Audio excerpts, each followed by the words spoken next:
Aujourd'hui, la pollution parisienne, d'après ce que disent les spécialistes, c'est la pollution aux particules fines.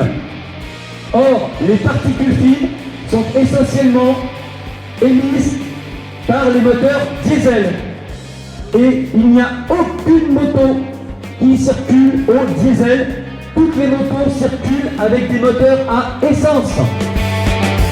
Une grosse berline, toute neuve, qui consomme 8 à 9 litres d'essence de gasoil, elle a la bénédiction des écologistes. Alors qu'est-ce qu'on va faire avec ces vieilles voitures? On va les détruire, et puis, donc on va en racheter d'autres. Et l'impact écologique là-dedans. Alors Jean-Marc, une manifestation réussie? Ah, une manifestation super réussie, on est très très contents.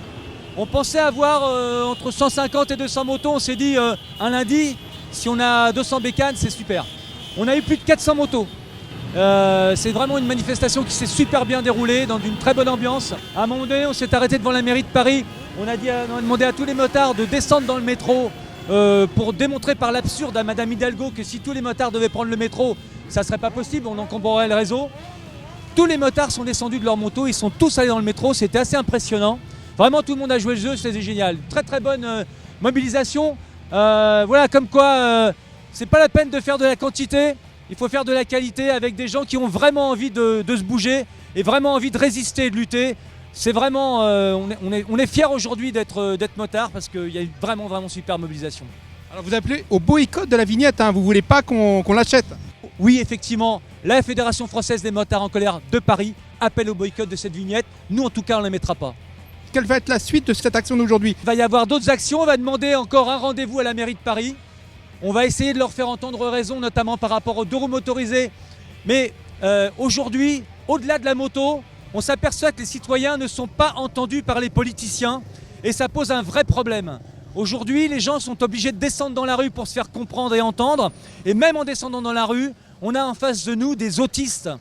Donc ça pose un vrai souci. Donc on va essayer encore une fois de demander à la mairie de Paris de revenir en arrière et de revoir sa copie.